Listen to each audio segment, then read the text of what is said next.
안녕하세요. 반갑습니다. 오늘은 공모주 청약 한 주라도 더 받는 꿀팁 공개라는 주제로 한번 방송을 해보도록 하겠습니다. 방송에 시작하기에 앞서서 공모주 청약에 대해서 전혀 모르시는 분들을 위해서 공모주 청약이 무엇인지 말씀드리고 나서 한 주라도 더 받는 꿀팁 공개 내용을 말씀드려 보도록 하겠습니다. 공개 모집, 일명 IPO라고 하는데 비상장 기업이 유가 증권시장 및 코스닥 시장에 상장하기 위해 신규로 주식을 발행하거나 이미 발행된 기존 주식을 불특정 다수의 투자자들에게 파는 것을 기업 공개 IPO라고 합니다. 이는 넓은 의미로 소수 주주의 폐쇄 기업이 최초로 일반인을 대상으로 주식을 분산시키는 행위를 의미합니다. 주주를 공개적으로 모집한다는 의미에서 공개 모집 혹은 줄여서 공모라고 하고, 이것을 주식으로 해서 공모주라고 하는 겁니다. 기업이 주식을 일반인에게 공개적으로 판매하는 것은 일반인들의 자금을 투자받아 사용하기 위해서이고, 이는 자본주의 사회에서 주식시장이 존재하는 이유이기도 합니다. 다음으로서는 기업 공개를 했을 때 효과에 대해서 말씀드려 보도록 할 텐데, 크게 주체는 두 가지입니다. 대상 기업 그리고 투자자, 이렇게 주체가 두 가지인데 각각의 입장에서 대상 기업과 투자자의 입장에서 기업 공개를 했을 때 효과에 대해서 말씀드려 보도록 하겠습니다. 우선 대상 기업을 먼저 말씀드려 볼 텐데, 첫 번째는 자금 조달 능력의 확충입니다. 증권을 체계적 시장인 유가 증권 시장, 코스피 또는 코스닥 시장에 상장함으로써 주식의 환금성이 높아지며 정기 공시, 수시 공시 등 공시 의무를 이행함에 따라 기업에 대한 신뢰도가 증가되므로 유상증자, 채권 발행 등 직접 금융시장을 통한 자금 조달이 용이해집니다. 다음으로서는 기업 경영의 합리화 및 공신력 제고입니다. 주식의 분산을 통한 소유와 경영의 분리를 촉진하여 경영의 합리화를 도모할 수 있는 동시에 경영 활동에 대한 공시 의무가 부여되어 경영의 투명성이 제고되고 다수의 투자자가 기업 경영을 감시하게 되므로 기업의 공신력이 제고됩니다. 다음으로서는 투자자의 입장에서 기업 공개를 했을 때 효과를 말씀드려 보도록 하겠습니다. 첫 번째는 다양한 투자 수단 제공입니다. 주식이 유가 증권시장 또는 코스닥 시장에 상장될 경우 환금성이 높은 재산운용 수단이 되어 투자자에게 새로운 투자 수단을 제공합니다. 두 번째로서는 공적 기업으로서의 책임성 제고입니다.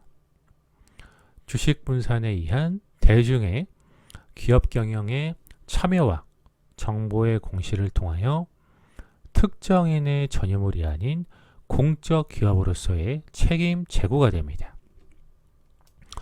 다음 세 번째로서는 기존 투자자의 자본이익 증대입니다. 상장 주식의 높은 유동성으로 주식의 공모 과정에서 상당한 프리미엄을 받을 수 있게 되므로 기존 주주는 많은 자본이득을 얻을 수가 있습니다. 다음으로서는 공모자 투자를 왜 하는지, 공모주 투자의 장점에 대해서 말씀드려 보도록 하겠습니다. 첫 번째로서는 공모주 시장에는 우량 기업만 상장이 됩니다. 만일 기업 내용이 나쁜데 상장을 시키게 되면 투자자들이 온전히 그 피해를 뒤집어쓰게 되므로 한국거래소는 상장 조건을 엄격하게 정하게 됩니다. 다음 두 번째로서는 시초가가 높게 형성된다라는 점인데,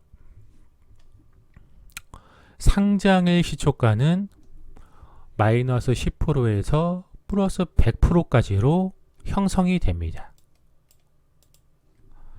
제가 화면을 캡처해서 한번 설명을 드려볼 텐데, 지금 보시는 화면은 인터넷 검색창에서 38 커뮤니케이션이라고 검색하시면 나오는 화면인데, 숫자로 38, 한글로 커뮤니케이션 이렇게 검색하셔가지고 신규 상장이라는 카테고리에 들어가시면 이 화면을 확인할 수가 있습니다.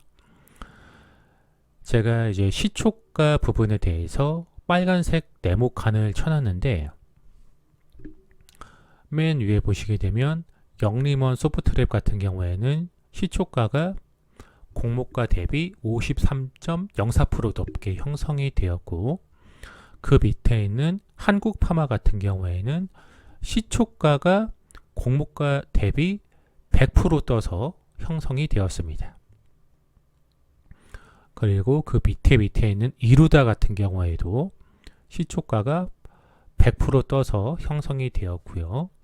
지금 보시는 화면에만 시초가가 100% 떠서 형성된 것이 5종목이나 있습니다. 그만큼 시초가가 높게 떠서 형성될 확률이 높다라는 거고요. 반면에 시초가가 낮게 형성된 경우에는 아무리 떨어져도 마이너스 10% 이상 낮게 형성되지가 않습니다. 아무리 낮게 형성돼도 마이너스 10%입니다. 그렇기 때문에 시초가가 낮게 형성돼서 손해를 입을 확률보다는 시초가가 높게 떠서 시작할 확률이 높다라고 말씀을 드려보겠고요. 그리고 제가 빨간색 네모칸 친 곳 왼쪽으로 옆 부분을 보시면 공모가 대비 등락률이라고 나오는데,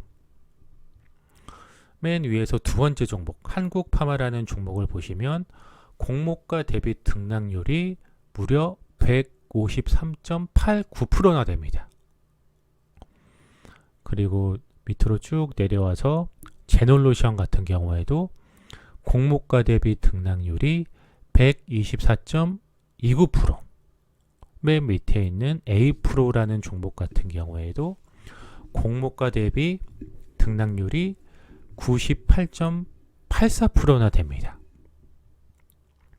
그렇기 때문에 시초가도 높게 떠서 시작할 확률이 높지만 공모가 대비 등락률도 높게 형성되는 경우가 많기 때문에 이렇게 좀 수익을 크게 볼 수도 있다 라고 말씀을 드려보겠고요. 화면에서 보시다시피 이제 공모가 대비 등락률이 낮은 경우보다는 높은 경우가 더 많기 때문에 이렇게 시초가도 높게 떠서 시작되지만 공모가 대비 등락률이 높기 때문에 높은 수익도 얻을 수 있다 라고 말씀을 드려보겠습니다.